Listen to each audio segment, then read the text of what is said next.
Welcome back to Warriors Weekly. Now, Tim Roy's Journal.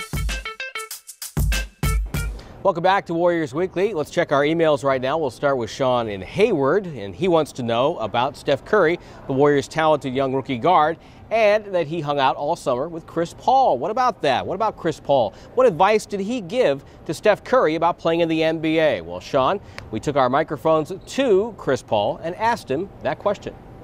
I just told him to be aggressive as possible, and as you watch, because you're not sure if you're going to start when you come in as a rookie, I told him, when you watch, learn different things. The best thing you can do coming in as a rookie is watch basketball. When your team's not playing, watch another team play, because that's how you learn. But wait, Sean, there's more. We had a follow-up question for Chris Paul as well. We wanted to know what he thought Steph Curry's strengths were as a basketball player. His knowledge of the game. I think when he was in college, everyone was just like, he's just a shooter, but he's one of the best ball handlers. I think that's what's going to surprise a lot of people is the way that he's effective off the ball screen and the way that he can break defenders down. You both move very well, get to spaces on the floor. You see that one of his strengths too? Does he play a little like you? Oh, yeah, and that's what I'm saying as far as he knows the game. He knows how to use flares. He knows how to set screens and slip, and that's a huge asset, and that's why Golden State will be a dangerous team. Well, Sean, in NBA parlance, you just got a 2 for 1. Let's move on to our next email. Michael in El Cerrito, who wants to know about the Warriors' defense. Warriors defensive coordinator Keith Smart put in a new system in the offseason. And Michael wanted to know what would be a successful year for the Warriors on defense when you consider their style of play. We look at every possible bad scenario that can happen in this particular defense, and we laid it out. So we had definite information for everything that we can possibly face. And I think with that, we had every player bind into a defensive system. And because of having a defensive system, things are easier to correct. As opposed to having multiple coverages for a certain thing, we had 1 or 2 ways. So we simplified everything we're doing defensively. We put ownership on certain players, on all our players, on things that you must do. If the ball should get back to the middle of the floor, it's on you, the guard. If the ball should be crossed over and get back into the floor, it's on the big guy. So we gave them all ownership. And now that's how you win. That's how you become a good defensive team, by players being accountable defensively. And it's not about taking a guy out of the game here or there, but you got to give him a definite way of how to play, and that's what we've done. Well, that's it for now. Keep those emails coming. Go to Warriors.com, go to Blog Squad, click on Tim Roy's Journal, and fire away. I'll see you on the radio or out here at Oracle Arena. Hi, this is Corey Maggette, and you're watching Warriors Weekly. Anthony Morrow, who burst on the scene last year as an undrafted rookie, continued his relentless work ethic over the summer and is looking to have a big year as a Warrior.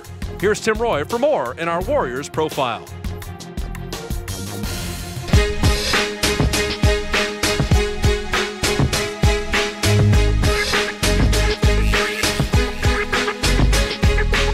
Anthony, we're starting year number 2 for you now. So you put in the work this summer. We've talked about that, all the summer workouts. How much more confident are you as you head into your second NBA season? I'm extremely confident. I feel a lot more relaxed on the court, a lot more comfortable with my teammates, and I got a feel for all of them so far. So it's been good so far through summer preseason, and we want to carry it over to the regular season. You're coming off your rookie year where you win the NBA three-point crown. What motivated you to get back in the gym so soon after the season?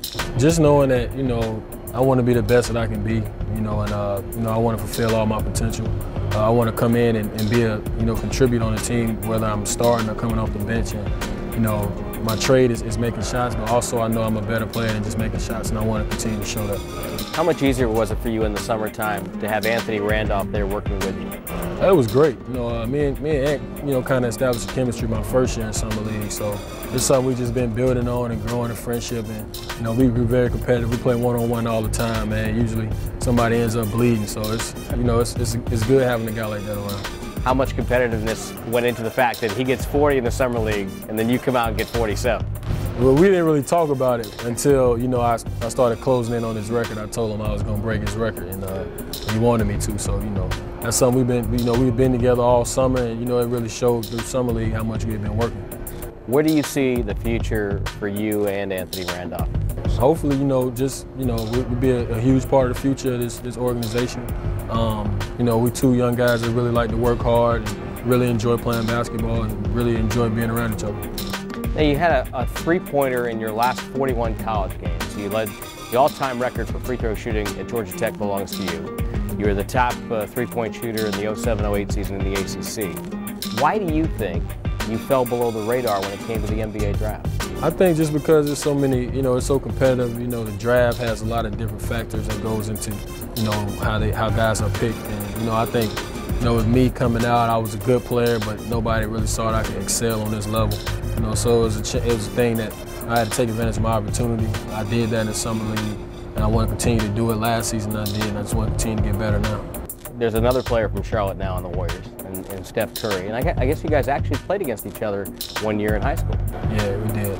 Actually, we played against each other growing up. We were about 13. I think he was about 12. We played against each other. He was playing AAU team called the Charlotte Stars. I was playing for the Charlotte Nets. And he's always been a great shooter. He just, he wasn't as aggressive as he is now, but, he's a great player right now. And he's always been a good player. So, we played against each other growing up. A lot of NBA players have bragging rights about colleges. You guys got bragging rights about high school. Yeah. We played, I think it was his junior year, my senior year. They beat us at our place, we beat them at their place, and then we ended up winning the state championship. What do you think he brings to the team this year? I think he brings a lot of different things, something that we really need. He can really score, he can really find guys on the break. Besides on the court, he's a great player and he has a lot of talent, a lot of upside. Besides that, he's just a great kid, great guy to have around. Starting to wrap this up, we've spent a lot of time talking about your high school and college. And in the pros, you kind of get a little bit of a throwback there when you play at home, don't you? Because you told me it sounds like an ACC arena. Yeah, it does, man. I love it. I love the fact that when I'm about to shoot a three or something like that, the crowd stands up or I hear buzzing, in the arena. So that's just a great feeling to have. And, I hope to play in front of these fans for, years to come. Now, in year number 2, you can now take the ball in the basket. You're making plays for the guys. You're confident. You know what you can do in the NBA. You're on the cusp of having maybe a breakout season. But I think also, as important, you actually have a car. Yeah. You didn't have a car last year. I didn't have a car, but, last year was kind of a thing where I was bugging all my teammates about having to, get rides and everything. But ironically, right now, my car, I'm getting some stuff done to it. So I'm still bothering CJ to take me to San Jose and get my car now. So.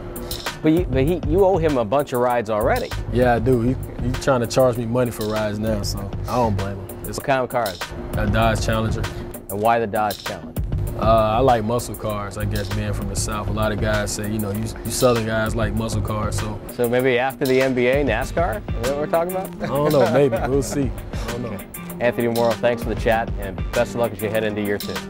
Appreciate it.